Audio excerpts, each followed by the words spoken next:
Shortly after the release of Resident Evil Village in 2021, a Capcom presentation revealed that the next mainline Resident Evil entry was in development and would be directed by Koshi Nakanishi, the director of both Resident Evil Revelations and Resident Evil 7. This game would initially start out as an online open-world multiplayer game set in the Resident Evil universe, but this concept was scrapped about a year into production as the team felt that it wasn't really what the fans would want, and they should instead make a more traditional single-player Resident Evil game for the 9th entry. This led to them experimenting with making a horror game with returning protagonist Leon Kennedy, but this concept also fell through, as the team just didn't feel like it was right to turn Leon back into a more timid character after what we saw from him in Resident Evil 4 and 6. And so after multiple versions of the game being started and scrapped, the team eventually landed on Resident Evil Requiem, a title that would see both a slow-paced survival horror game with a totally new character, as well as a fast-paced action horror game with Leon Kennedy. And as this title was being marketed, the hype seemed to grow exponentially. There was already a fair deal of excitement with the initial reveal of newcomer Grace Ashcroft, and the couple of trailers that came after that only continued to see a good bit of excitement. But once they revealed that Leon was in the game, the hype exploded to levels that I have never seen for the franchise before. And that's saying a lot as someone who's been a fan for more than 20 years. And as this hype would continue to grow with each new trailer, there was also some hesitation from certain longtime fans, with the primary concern being that the last time that Capcom tried to please all Resident Evil fans in one game like this was Resident Evil 6, and we all know how well that paid off for them.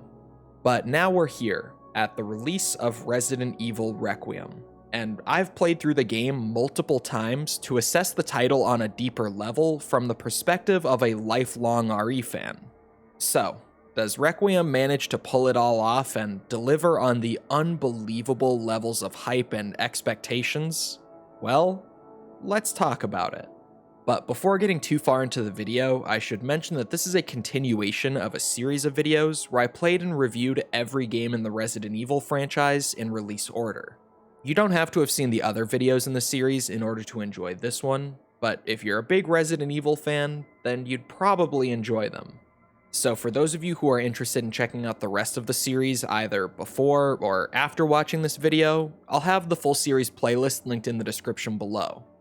Oh, and sorry if my voice sounds a bit rough in this video. I've been streaming the game live for about a week and just talking about it non-stop throughout, and you can definitely tell that it's starting to take its toll. But with all that out of the way, Resident Evil Requiem is a survival horror game developed and published by Capcom for the PlayStation 5, Xbox Series X, PC, and Nintendo Switch 2 in 2026. The basic rundown of the story here is that we open with series newcomer Grace Ashcroft, the daughter of Alyssa Ashcroft from the Outbreak titles, working as an FBI analyst at her office. She's assigned to a case to investigate a string of mysterious murders, with the most recent of those murders just so happening to have taken place in the Wrenwood Hotel, the very same hotel that we learn her mother Alyssa was murdered in 8 years prior. Grace is hesitant at first, but musters up the courage to still go investigate on site. As soon as she gets there, though, it becomes abundantly clear that someone is watching her from the shadows, and, of course, in classic Resident Evil fashion, things go to shit pretty much right as she arrives. After narrowly avoiding death, Grace runs into a mysterious man named Victor Gideon, who says a whole bunch of crazy things like he's been waiting for this day for a long time, she's the chosen one that he's been searching for, and a whole lot more before he chokes her out and kidnaps her. Coincidentally though, returning character Leon Kennedy is also called to Wrenwood to investigate right around the same time, and happens to see Gideon carrying Grace off as he arrives. Leon makes an attempt to pursue him, but Gideon quickly notices him and starts shooting little darts into the civilians around him on the sidewalk, with those darts quickly turning them into zombies and causing a full-on outbreak in Wrenwood. Leon does his best to fight through the zombies to get to him, but Gideon manages to escape with Grace, and the best thing that Leon can do from here is try to chase leads on Gideon to figure out where he went. This is an awesome setup to the story, and the fact that all of what I just described takes place in the opening hour of the game really illustrates how quickly Requiem gets to the point with all of the craziness. It does have a similarly linear opening to those of Resident Evil 7 and Village, and anyone who's seen my videos on those games will know that I'm definitely not a big fan of that, mostly because of replayability, but Requiem gets to the good parts way sooner, and, in my opinion, has a far more interesting initial hook than either of those titles did. I'm still not a huge fan of these openings in general, that hasn't changed, but I do think that this is probably the best of the three. And now that we've covered the opening, I'm just going to be straight up and tell you guys that despite initially planning on not showing or talking about much from later on in the game, there is just so much to talk about with Requiem, and I want to be able to give it the same treatment that I've given every other Resident Evil game in my retrospective. So, in simpler terms, I'm going to be showing and talking about things from all throughout the game in this video, meaning that you should consider the rest of the video to just have one giant spoiler warning on it. So, from this point on, if you haven't played the game yourself yet, and you see or hear something that you didn't want to, that's on you. And before getting too deep into things, I wanted to take a moment here to just acknowledge that Grace is an awesome new character, and after playing through the game multiple times before making this video, I can't agree more with the decision to give us a newcomer to the series alongside Leon so that we can have the absolute best of both worlds. We get to catch up with Leon and revel in all of his badassery once more, but we also get to have that slower, more horror-oriented experience with a great new character who we get to know over the course of the game. Her voice actress, Angela Santalbano, is also shockingly good, and fun fact, this is actually her first voice acting role that she's ever had, which, when you hear some of her deliveries here, you'll probably find hard to believe. Yeah, thanks. Leon Kennedy, DSO. CSO. I'm Grace, Ashcroft, FBI.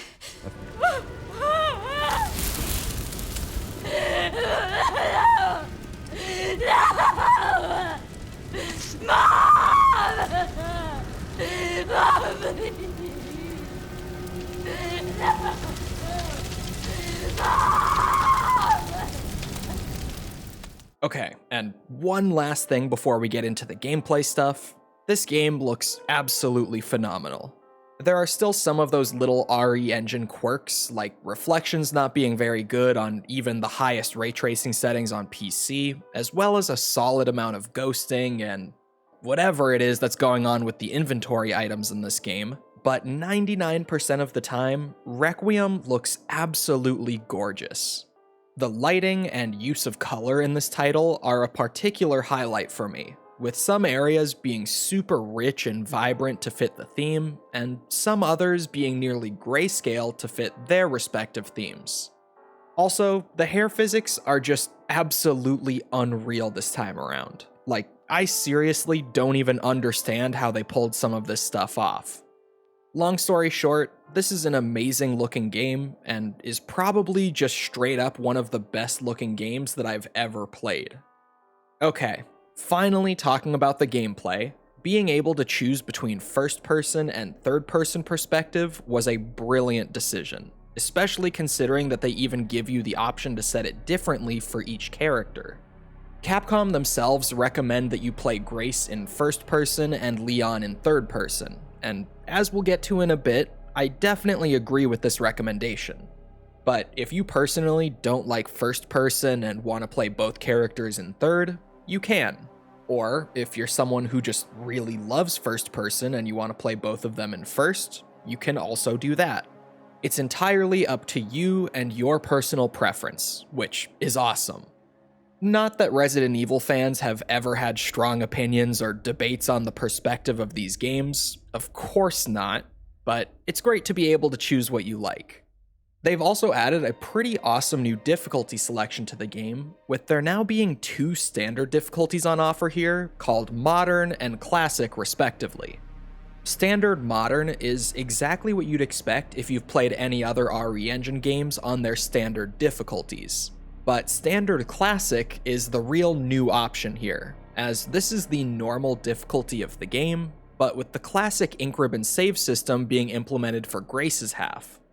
This is an awesome addition for people like me who have a deep appreciation for the ink ribbon system and the extra tension that it adds to the game, and allows you to access that without needing to play on the highest difficulty like in RE7 or the RE2 remake. I will put out there though, for anyone who might be interested in this difficulty, that the in-game description says that it mostly disables autosaves, but still has some. And after more than 3 full playthroughs, I can confidently tell you that the only time this game autosaves at all is either when you're playing as Leon, or when you first switch back to Grace after playing as Leon. Aside from that, it is entirely the classic ink ribbon system, for better and for worse.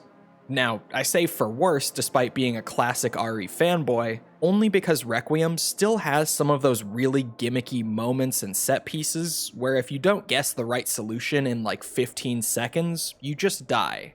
And if you're playing your game on Standard Classic, these won't give you an autosave and let you just try again like they normally would. And I wish that I was joking about that too, because I personally lost nearly an hour of progress on my first playthrough because I died to the bulldozer zombie in the garage. And all just because I assumed the solution was to find a little safe space or a hole in the wall to crawl through to escape, when the actual solution was to just shoot the zombie before he gets to you. Which I'm totally not still salty about more than a week later. All that being said though, I loved that they added this option here, and literally all of my time spent in Requiem has been spent on either this difficulty or the unlockable insanity difficulty. I haven't even touched the modern option whatsoever, just because I love my ink ribbons and prefer them being in the game. So again, a nice little option that allows you to tune the game to your personal preference. Once you're actually in game though, each character here plays totally different from one another. Grace's gameplay is that more traditional survival horror style, and Leon's is more action horror. So you've got a little bit of everything here, with each character just covering their own respective parts of Resident Evil's gameplay throughout the years. You also bounce back and forth between the 2 characters while playing, rather than having 2 entirely separate scenarios to play through one at a time like in other RE games of the past. Though it's worth noting that roughly the first half of the game is mostly played as Grace with little bits of Leon sprinkled in, and the later half is mostly played as Leon with little bits of Grace sprinkled in. For the sake of keeping this video nice and organized though, I'll largely cover the gameplay one character at a time, and then go over a bunch of stuff that applies to both of them after. So with that, let's dive into Grace's gameplay. To start, first person feels utterly fantastic for her, and I would go as far as to say that Grace's first person controls are easily the best in the franchise. And funny enough, the easiest point of comparison for Grace actually changes depending on what perspective you're playing her in. If you play her in her intended first person perspective, then her gameplay feels a lot like Resident Evil 7. But if you play her in third person, it feels more like you're playing the RE2 remake, which really goes to show just how similar those 2 games are outside of their perspective. Grace plays really well in both perspectives too, with almost all of her interactions with the world and her cutscenes being very well animated in both perspectives. The way that she controls, and even really little things like her movement speed, have been slightly tweaked when changing perspectives as well. So you don't get that weird thing that Village's third-person mode had, where it felt like you were playing a first-person game that just had the camera zoomed out with some sloppy animation work thrown in. There are some cutscenes that will only play in first person regardless of what you have her set to though, and I personally feel that she plays a little bit better in that perspective. So at least for a first playthrough, I would still recommend going with that. But if you want to play her in third person, that's a perfectly fine option too. I would basically say that the first-person perspective feels perfect for her, and the third person is like an 8 or 9 out of 10, which is pretty good for those who would prefer it. And like I mentioned before, Grace takes on the more classic survival horror gameplay formula. So she's got the whole slow exploration and gradually opening up a large environment by finding key items while scavenging for limited supplies thing going on, complete with plenty of puzzles and stalker enemies scattered throughout for better pacing. And yes, you heard me right, stalker enemies, as in plural. There's one that gets introduced right near the start of the game for her called the Girl, who is your traditional unkillable stalker enemy, but one who's harmed by light.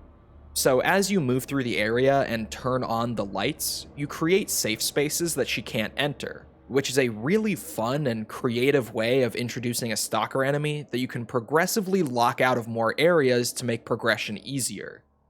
And that actually brings me to something else that I thought was really awesome in Grace's half of the game.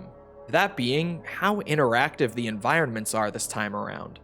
There are just a bunch of little things, like being able to turn the lights on or off in pretty much every single room, or being able to decide whether you want to leave doors open or close them behind you to slow pursuing enemies down. And especially when you have a stalker enemy who's sensitive to light running around, and just other enemies who can go through doors but will take a few seconds to do so, you learn pretty quickly that taking note of these things and making use of them can absolutely be the difference between life and death more often than you'd probably think. Her other 2 stalker enemies are great as well, with these being called the Chef and Chunk respectively. These 2 both patrol specific areas at certain points in the story, but interestingly, neither of them are necessarily unkillable. Instead, they function like a unique blend of stalker enemies and mini-bosses. By this, I mean that most of the time, you'll want to sneak around these 2 rather than fighting them, as it will just take an unholy amount of pistol ammo to put them down in a fight. But once you've managed to scrounge up some of the most powerful equipment possible, you can use it to take them down for unique rewards. For both of these enemies, killing them will reward Grace with a charm that can be held in her inventory to grant a unique effect. So I absolutely love these 2, because on my first playthrough while I was still feeling things out and never knew what was coming next, I just treated them like normal stalkers, assuming that they couldn't be killed.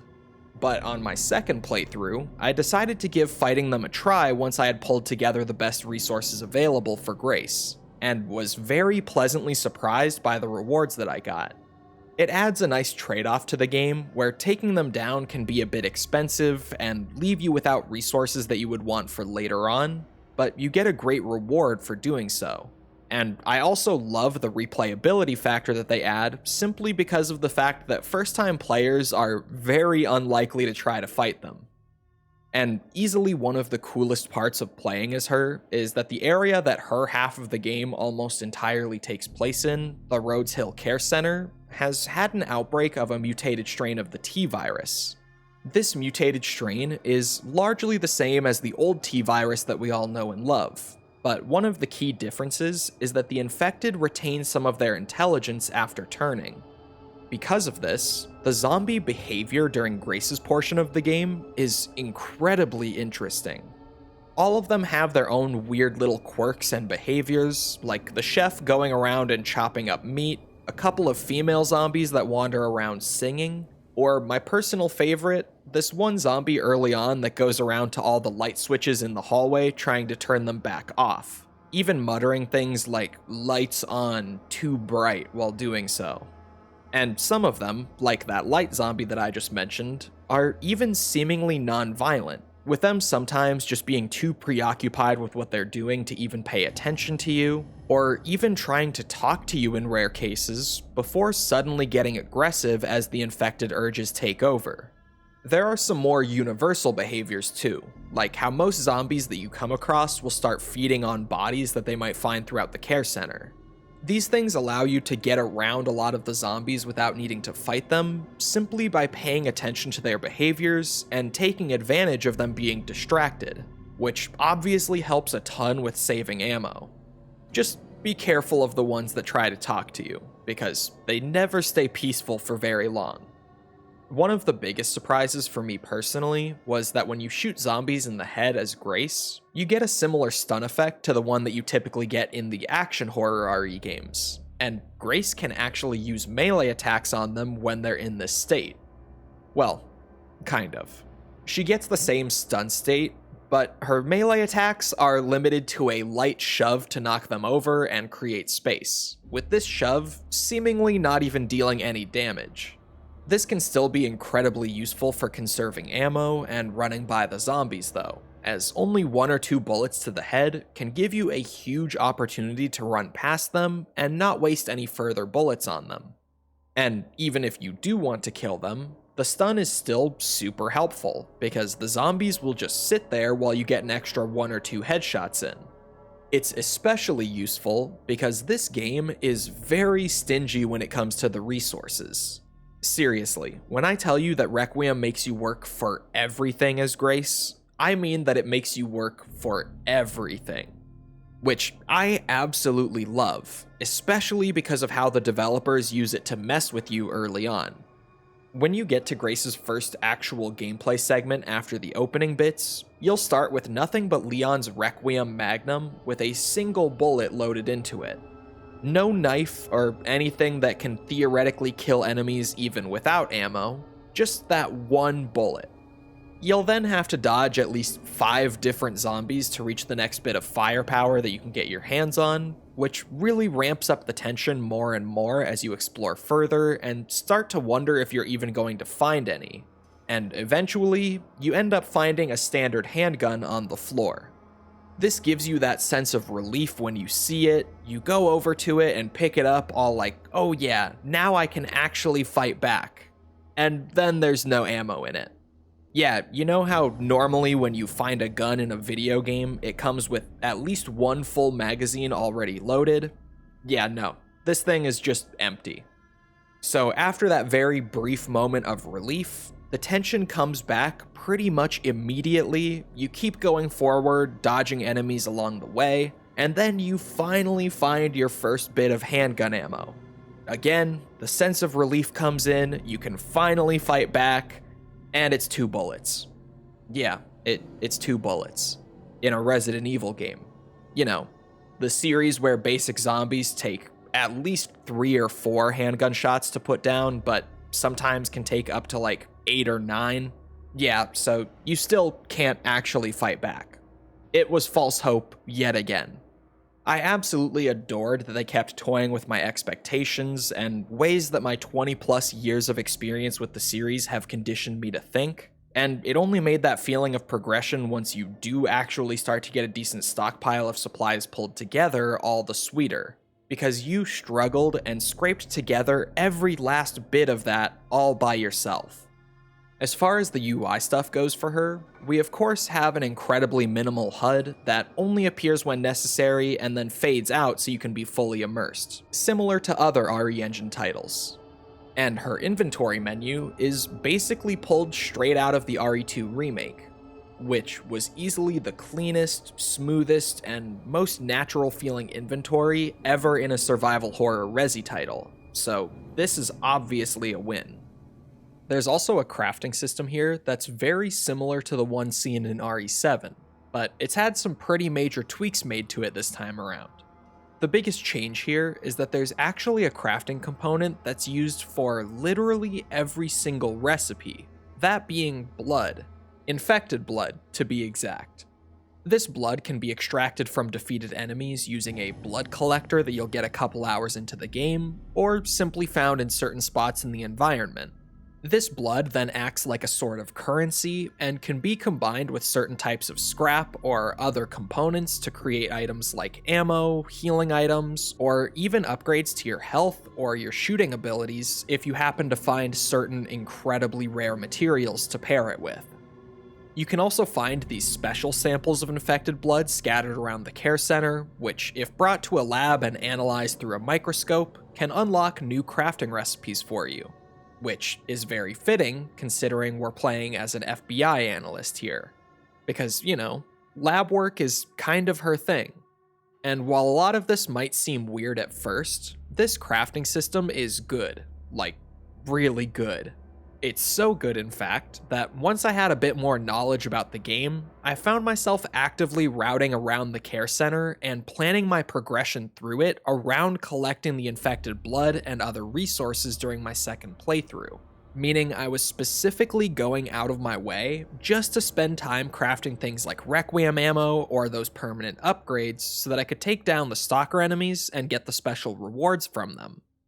This is the first time that a crafting system in a Resident Evil game has ever been so worthwhile that I actively changed the way that I engage with the game just to use it, and I legitimately think that this is the best crafting system we've ever seen from the series because of that. And speaking of things taken from RE7, the antique coins also return here, this time offering things like permanent inventory expansions, more of those upgrades to your health capacity and your shooting abilities, and even an upgrade that allows you to carry even more infected blood around in your collector. These were really fun to find around the environment and then spend on big upgrades back in RE7, and I was never really sure why they stayed absent from the series, or didn't at least have some sort of equivalent replacement after 7. So it's a very nice surprise to see them back, and they're just another way that Requiem thoroughly rewards you for taking your time and exploring the care center with Grace. And last, but certainly not least, we have what is essentially the return of Crimson Heads in this game, this time in the form of a new mutation for the newer revision of the T-Virus called Blister Heads. And let me tell you, these guys are way scarier than Crimson Heads ever were. They let out this loud screech while mutating and running around, they're way faster than Crimson Heads ever were, and they can kill you in only like 3 or so hits from full health on standard difficulty. And that's not even to mention how hard it is to aim at them while they're quickly and erratically moving around, as compared to RE1 Remake, where you just have to be pointed in the right general direction. And I haven't mentioned this yet, but this is a good time to bring up that Grace only actually gets access to a standard handgun and the Requiem during her half of the game. There are no shotguns or grenade launchers or any sort of middle ground between your standard handgun and your boss-killing Magnum. So if you don't happen to have a Requiem shot to put these guys down with, you're gonna have a bad time. You're gonna have a bad time. Much like in the RE1 remake, every zombie that you kill starts an invisible randomized timer, and when that timer hits 0, they'll mutate into a blister head. But there is of course a way to prevent this. This game gives you an item called the Hemolytic Injector, which completely destroys infected cells from the inside out, and these can be used on corpses to prevent them from mutating later on. But interestingly, I never really found myself using them like that. See, these injectors can also be used to stealth kill a zombie who's not aware of your presence, or even better, to instantly kill a staggered zombie. So what I ended up doing was just always carrying 1 or 2 of these injectors in my inventory while moving throughout the care center, and if a blister head ever popped up, I would quickly land 1 or 2 headshots to stun them, then go for the insta-kill with the injector. It's a decently safe strategy, and it saves a ton of resources compared to trying to craft enough injectors to use on all of the corpses that you'll pile up throughout your playthrough, so if you're struggling with the blister heads, try giving this strategy a shot. The point is though, it's awesome to see this beloved enemy return in a new form, and I especially love how much more dangerous they are here. With that though, that's about all that I wanted to talk about that is specific to Grace's gameplay. Overall, I think that playing as Grace is utterly fantastic, and to be completely honest with you guys, I think it's some of the best survival horror gameplay that we've ever seen from the series. I know that there might be a bit of recency bias behind that statement. I mean, the game just came out, but after a full 3 playthroughs, I really do feel like the survival horror side of Requiem is right up there alongside things like the RE1 and RE2 remake in terms of just how refined, well-paced, challenging, and addictive it is. I had high hopes going into Requiem, knowing that about half of the game was that classic survival horror formula that I love so much, but it's safe to say that Grace's half of the game absolutely exceeded any expectations that I had for it. That being said though, we still have way more to talk about here. So let's get to the gameplay of Requiem's real hype man, Leon Kennedy. Leon's gameplay here is basically just the RE4 Remake's gameplay, but with a bunch of tweaks and additions that make it much more violent and aggressive this time around.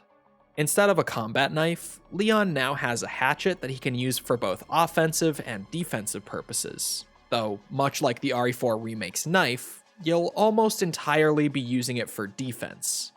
That being said though, players who have played a ton of the RE4 Remake will quickly notice that finishers with your hatchet are much more plentiful here, with most basic melee attacks opening up the enemy for a quick finisher, and a perfect parry even opening them up for one as well.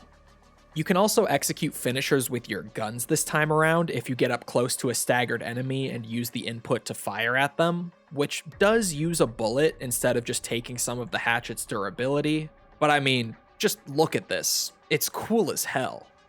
Additionally, you can parry attacks with these gun finishers, avoiding the damage from the attack and killing the enemy in one move, but these are much more specific. The game doesn't actually teach you this mechanic, or inform you of its existence at all, but after a lot of testing on stream and bouncing ideas back and forth off of my chat, we eventually found that the gun parries can work with any weapon, but only if you input it with the correct parry timing, and the enemy's health is low enough that a single bullet from the weapon in your hand would kill them. So, as cool as these are, they're often not really worth the risk unless you're using the Requiem for it, as if the enemy's health isn't low enough, you're just gonna tank that hit. That being said though, if you have the read on the enemy's health and you just decide to go for it, it is unbelievably satisfying to get one of these off, especially on things like the chainsaw enemies that would otherwise kill you in one shot. It's that classic bit of risk-reward that just feels so good when it works in your favor.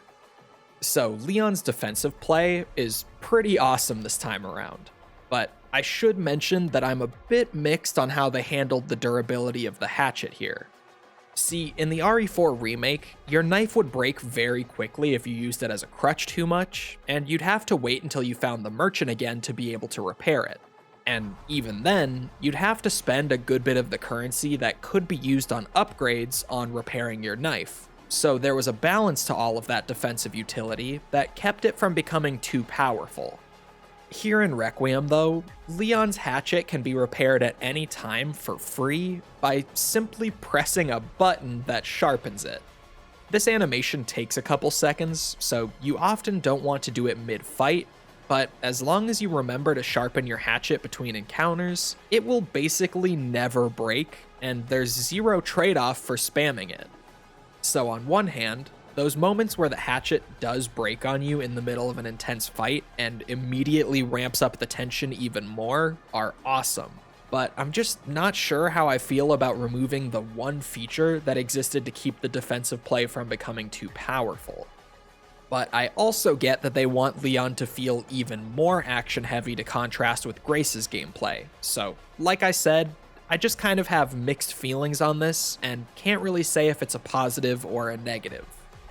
Zombies will also bounce off of elements in the environment dynamically this time around, in a way that RE4's Ganados never did, which makes the combat feel more satisfying and also allows for even more variety in the melee attacks and the finishers, as there are a ton of unique contextual finishers in this game. These are really cool, but the camera can be pretty all over the place during these finishers, so it's often really hard to appreciate how cool they actually are, since your camera is just clipping through a wall or something. And while we're on the topic of Leon's melee combat, one of my favorite things here is that if a zombie drops a weapon when they die, Leon can actually go over and pick up said weapon to throw it at another zombie, or even just swing it at one if they're close enough. It doesn't change the flow of combat too much, but it's just another one of those smaller changes that helps combat feel more dynamic once you really get into the flow of it. And I was going to mention this earlier, but it just made more sense to save it for Leon's section. Seeing zombies back in an original Resident Evil title is an absolute joy, especially because, thanks to this new mutation of the T-virus, they've retained just enough of their intelligence to remain a threat for Leon, rather than being the single most boring enemy that we've ever seen in an action horror resi like an RE6. I mean, seriously, last time that we saw zombies in an original RE title was 14 years ago with RE6, but they were awful there. And the last time that we saw them before that was 24 years ago with RE0. Seriously, just let that sink in real quick, because it's really crazy when you say it out loud. And of course, it wouldn't be an action horror Resident Evil game without some chainsaw enemies that can kill you in one shot. But this time around, they've somehow taken this enemy archetype that's existed within the franchise without any changes being made to it for 20 years and made them substantially more interesting. Let me just illustrate this by telling you guys about my first encounter with a chainsaw zombie in this game. I saw the chainsaw and put myself at a safe distance away from it before shooting, knowing damn well what chainsaws do in this franchise, and eventually put the zombie wielding it down. After this, the chainsaw kept running, spinning, and bouncing around on the ground for a few seconds, which made me think, oh cool, the chainsaw remains a hazard in the environment even after you kill the enemy. But then, another zombie walked up to it, had her arm chopped off by it while it bounced around, and picked it up to use it against me. Then as I was avoiding her and trying to put her down, she threw the chainsaw at me, which I was not ready for whatsoever, but she luckily missed, so I survived. Another zombie then ran past me to pick it up while I finished her off, and when I turned around to put him down, he fell to the floor and almost played dead for a second before propelling himself into me with the force from the running chainsaw. And after I finally finished him off, I quickly found out that I could now pick up the chainsaw and use it for myself. This is infinitely more interesting than how chainsaw enemies have functioned in the franchise before Requiem, because now it's not just a set enemy, but it's almost more of a general hazard that can be included within a combat encounter, since as long as there's a chainsaw and at least one or two live enemies in the area, that thing is still a threat regardless of whether it's in their hands or on the ground. And beyond that, it also just serves as a fantastic example of how much more dynamic Leon's combat in this game can be compared to something like the RE4 remake, as this is one of the simplest encounters in the game from only the first couple hours of playtime. And while we're on the topic of Leon's combat encounters, I have to say that the level design for Leon is fairly lacking this time around. It kind of feels like they made this awesome combat system for him, only to waste it by throwing him into some of the most uninspired and bland levels that we've ever seen from an action horror RE game. At least, that's what I wrote down in my notes right before reaching the halfway point of the game. See, the thing is, in the first half of the game, Leon's levels are really boring and also really short, with each of them only being about 10 minutes or so long. But once you hit the halfway point and you're in the part of the game that is mostly Leon with a little bit of Grace here and there, this game legitimately pulls a 180. Once you reach Raccoon City, Leon's encounter design becomes much better, with things like his clashes with the zombified BSAA troops and the fights in the highest levels of the crumbling skyscrapers being some of the best that we've ever seen from action horror RE games. Especially this one encounter with the BSAA forces, where most of them are generic zombies that will just run at you and try to swing at you and grab you. But mixed in with those, you have a couple of zombies that are still carrying their rifles and haphazardly spraying in all directions, which makes for a great hazard, as only a few bullets will be enough to kill you even at full health and body armor here in Requiem. And on top of even that, you have a couple of zombified soldiers that are still firing off mortars in the area and raining hellfire on you. It leads to this awesome open-ended combat encounter where there are so many things being thrown at you all at once that make it so that you have to dip to cover at the right times to avoid the bullet fire, but also stay on the move to avoid getting run down by the generic zombies and the mortar fire. I know it sounds like a lot, and when you first encounter it, it kind of is, but once you adjust, it is some seriously good shit. And at the very end of the game, you'll even fight against some of the main antagonist's elite guard, meaning you'll be getting into a shootout with other elite soldiers. This sounds awful at first, and initially kind of terrified me and gave me flashbacks to Operation Raccoon City, but even this is just fun here. These elite guard are only fought in literally 2 rooms when they do appear, and one of these rooms has you sneaking around in the shadows trying to pick them off stealthily before they see you, and the other has you getting into a cover-to-cover shootout with them, but giving you the option to go up into the ceiling and get the drop on them from above before they realize what's happening. Then, in that second room, once you've cleared out the initial wave of them, the backup gets called in, and one soldier has a riot shield, preventing you from shooting him from the front. And believe me, he knows that he's invincible from the front because he is just constantly running you down and you will not be able to get him to turn his back to you. But you'll notice as you're running around and trying to get behind him that there's a tank with a liquor stored in it in this room, and if you shoot that open or throw a grenade near it, it will release that liquor, and either the liquor will kill him for you, or it will force him to turn around and leave his back open to you. And even if you decide not to use all of that cool stuff in these encounters, which I don't know why you wouldn't, but hey, you might not, they have this really smooth and subtle cover functionality where you can just crouch behind a piece of cover and get all the mechanics that you'd normally want, like automatically peeking over and ducking back into cover when aiming, without needing to actually stick yourself to that wall with a button press. It's all just contextual and is done automatically as you get close to a piece of cover. So Leon's encounters in the first half of the game may be pretty underwhelming, but once you reach that second half, you get some of the coolest and most creative encounter design that we've ever seen from the franchise. Regardless of what I said about the first half though, there is one really cool Leon segment where he moves through the care center after Grace does, and the game actively stores every little detail of your playthrough as Grace, down to the corpse locations, blister head timers, and even the remaining health of enemies that you might have injured but run past.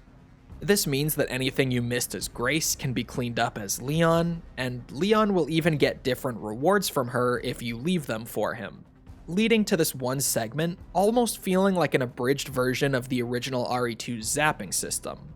It's just super cool, and honestly, the only complaint that I have about it is that this is the only time you see something like this happen in the entire game.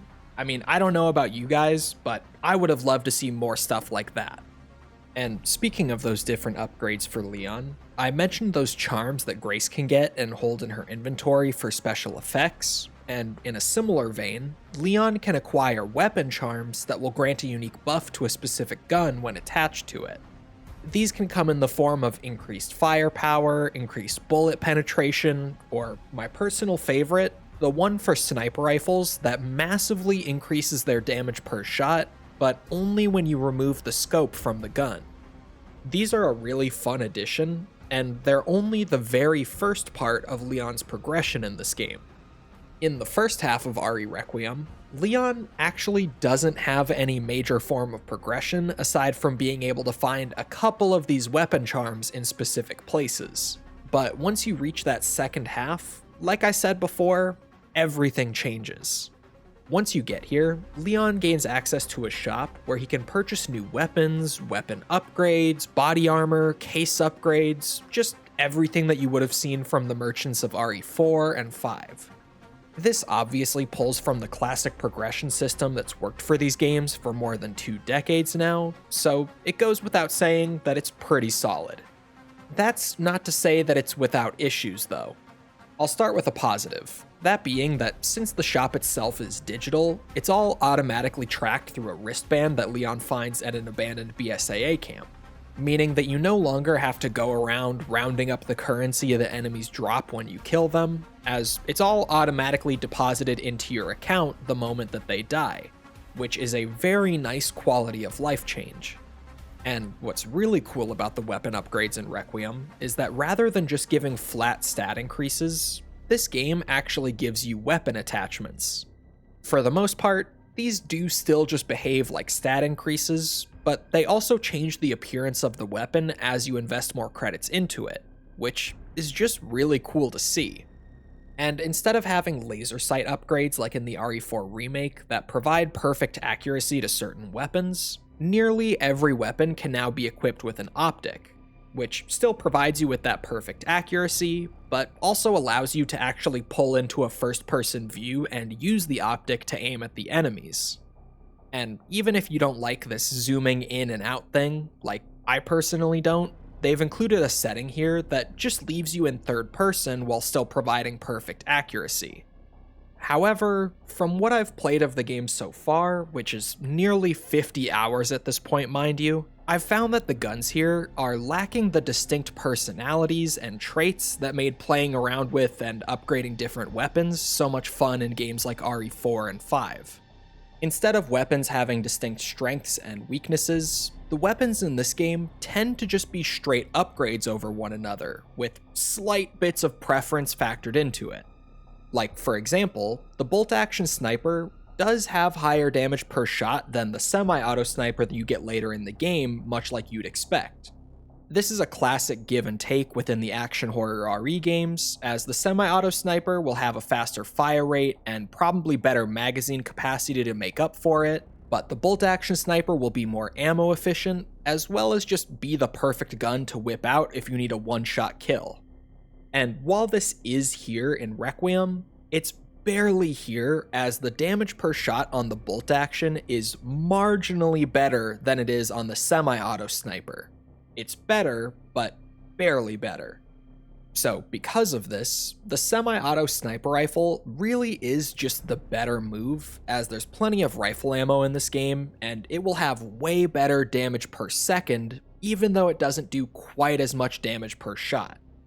This same sort of issue persists with the handguns, the shotguns, and the machine guns as well. Every weapon that you find later in the game tends to just be a straight upgrade across the board this time around, which is super disappointing as it removes the awesome replayability factor of maxing out every weapon in the game to mess around with their unique strengths and weaknesses and find your favorites. I feel like a big part of this is that this game actually doesn't have the exclusive upgrade system from RE4 and 5, which, if you're not familiar, was a system in those games where once you had gotten all the upgrades maxed out on a certain weapon, there would be one final big capstone upgrade that you could get that would massively boost one specific thing about the weapon. This could be things like doubling the chance to land a critical shot, allowing the bullets fired by that gun to pierce up to 5 enemies, or even just multiplying the power per shot by 1.5. These, more than anything else, gave each gun a super unique personality and reason to use it over the other weapons in the same class. And honestly, Requiem would have benefited a lot from bringing the system back instead of just ditching it. Additionally, I find that despite having all of the same core mechanics as the RE4 remake and even building upon them, Leon in Requiem just feels a bit clunkier to play by comparison. I can't really put my finger on exactly why, but pretty much everything from his movement to his blocking and parrying to his melee attacks just feels a bit stiffer, heavier, and less smooth to execute this time around. His inventory is also weirdly uninteresting, as they've pulled the case inventory straight over from RE4 here, but they've made this case so big in Requiem that you'll never even have to worry about managing it. I mean, seriously, when I tell you that I did not run out of inventory space with Leon a single time in my nearly 50 hours played, I'm dead serious. It kind of defeats the whole purpose of this inventory system and what made it so fun in the first place, as why have this charming little Tetris-esque minigame with the case's inventory management if you're just going to make the inventory so huge that you never even need to bother with it? And while playing Leon in first person is cool as hell sometimes, you definitely lose almost all of your situational awareness while doing so, as the FOV in this game is locked to a meager 60 degrees without mods. So, as awesome as it can be in those moments where it really shines, I really wouldn't recommend playing Leon in first person, since it basically feels like you're playing with tunnel vision. On top of that, unlike Grace, where pretty much every cutscene and interaction was animated in both first and third person, pretty much all of Leon's animations and cutscenes will pull out to a third person perspective before going back in. And throughout my entire time with the game and doing a full playthrough in first person as Leon, I was able to find exactly one exception to this at about the halfway point, which is just super random and weird. I think everyone should at least try it, and definitely at least throw an axe at an enemy in first person at least once, because like I said, when it works, it's just so satisfying. But overall, Leon should absolutely be played in third person here in my opinion. Overall, I think Leon plays really well here in Requiem, but where Grace's gameplay is right up there with the best and most refined survival horror titles in the entire series, Leon's action gameplay definitely feels like a bit of a step back compared to the RE4 remake. It's still really good thanks to a lot of the mechanical evolutions, but the clunkier game feel, the practically infinite inventory space, and the uninteresting progression and loadout variety definitely make it feel like it can only take the silver medal behind the RE4 remake at best. Still damn good on the scale of the series as a whole, but just feels like a step back.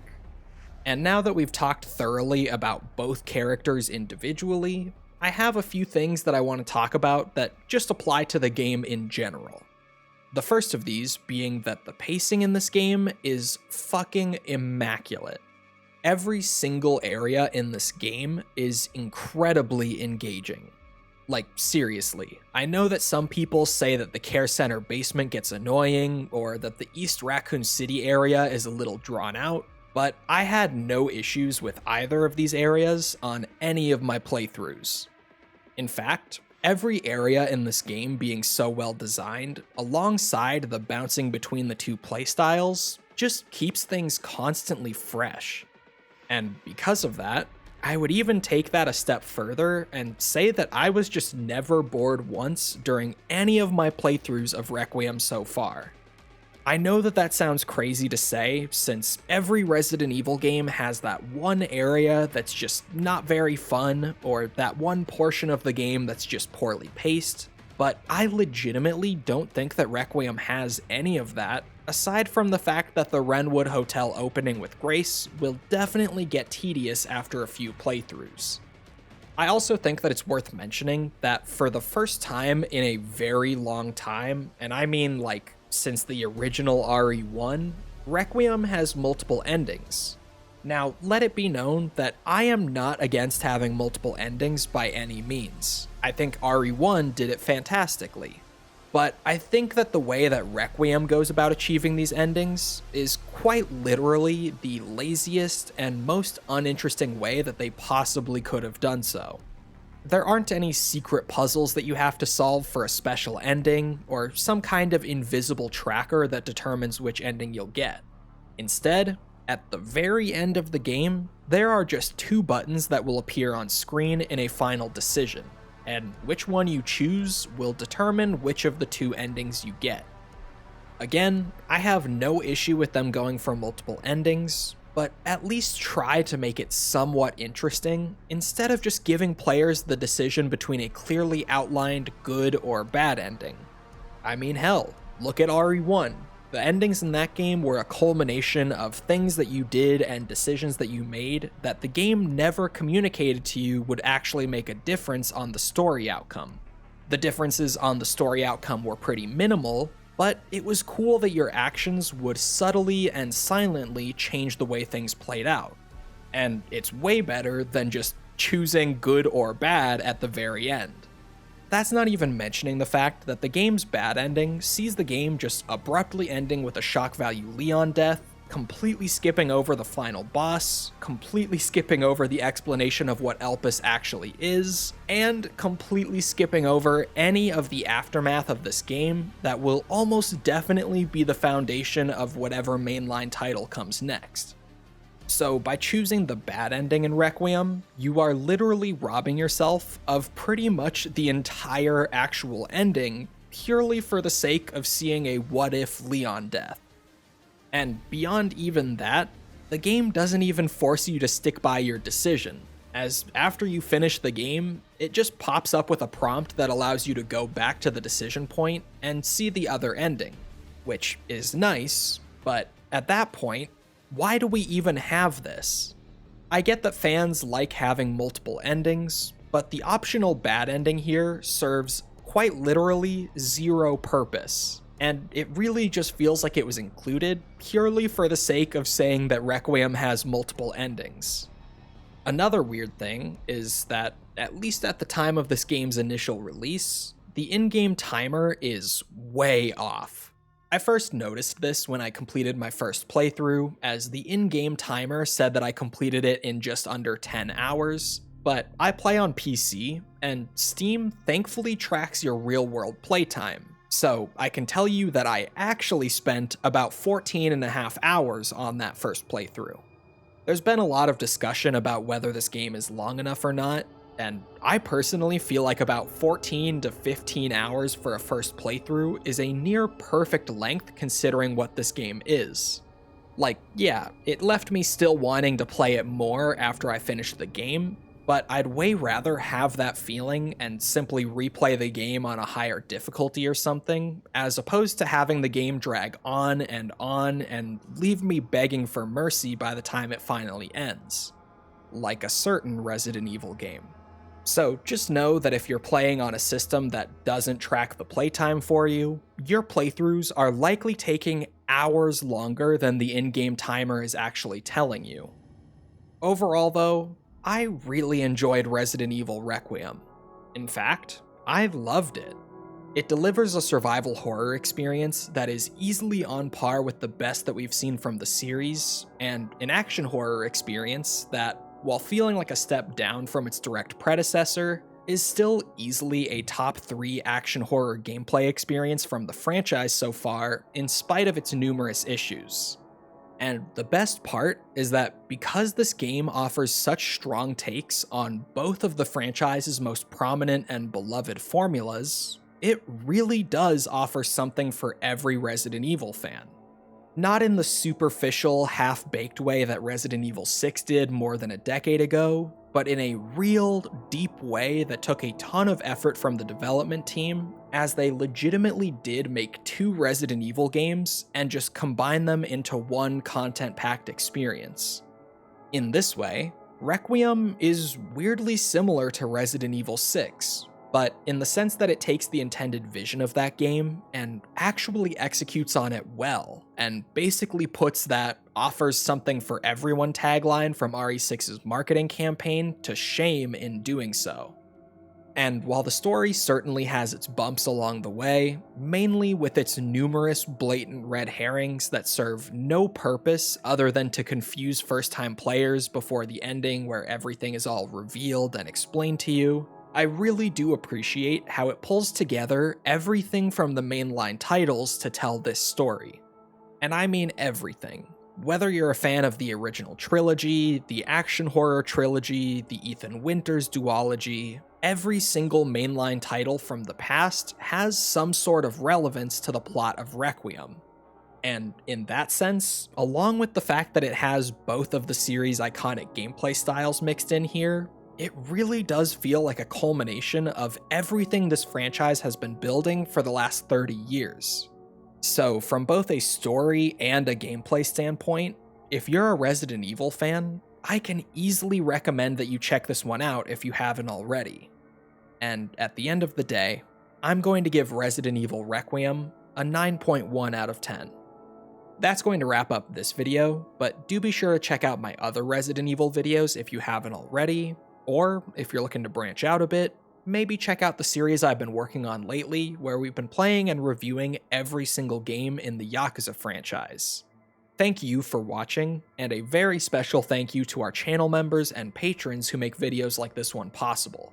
If you enjoyed the video, be sure to leave a like, and especially leave a comment to help me out with the algorithm. Don't forget to subscribe to the channel for more videos like this one, and I'll hope to see all of you right back here for the next Resident Evil review.